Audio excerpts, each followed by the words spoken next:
জুবিন গর্গ আমাদের শৈশবের একটা নস্টালজিয়া। সে সময় জিৎ গাঙ্গুলির সুরে কত কত বাংলা গান জুবিন গর্গের কণ্ঠে আজও আমাদের মনে বেজে ওঠে। প্রীতম চক্রবর্তীর সুরে ইয়া আলী ছিল বিপুল জনপ্রিয় একটি গান।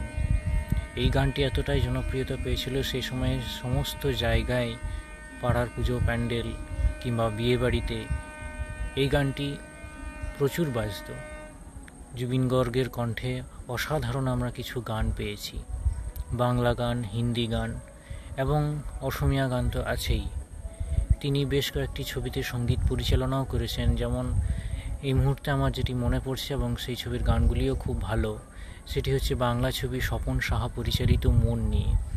সেই ছবিতে শানও গান গেয়েছিলেন এবং বেশিরভাগ গানই জুবিন গর্গ নিজেই গেয়েছিলেন। সেই ছবির গানগুলি সত্যিই খুবই ভালো। সারেগামা বেঙ্গলির ইউটিউব চ্যানেলে গানগুলি রয়েছে। এছাড়াও ঋতুপর্ণা সেনগুপ্ত অভিনীত টান ছবিতে ইন্দ্রদীপ দাশগুপ্তের সুরে একটি গান আছে, সে গানটিও খুবই সুন্দর গান, সে গানটাও আমার বেশ ভালো লাগে। এছাড়াও জিৎ গাঙ্গুলির সুরে গান তো রয়েছে, সেগুলি সবারই প্রিয়।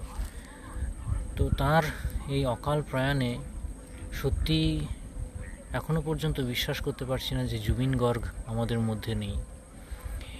অনেক দিন আগেই তিনি গান গাওয়ার কমিয়ে দিয়েছিলেন, সেরকম গান তার আসছিল না, কিন্তু জিৎ গাঙ্গুলির সঙ্গে একটি গান রেকর্ড করেছিলেন।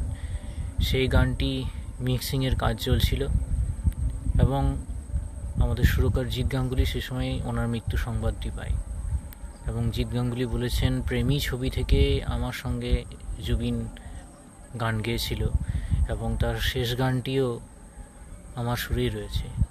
তো জিৎ গাঙ্গুলির সুরে সেই গানটি কিছুদিন পর হয়তো মুক্তি পাবে, আমরা তার অপেক্ষায় থাকব এবং জুবিন গর্গ আমাদের সবার মনে সারা জীবন ধরে বেঁচে থাকবেন।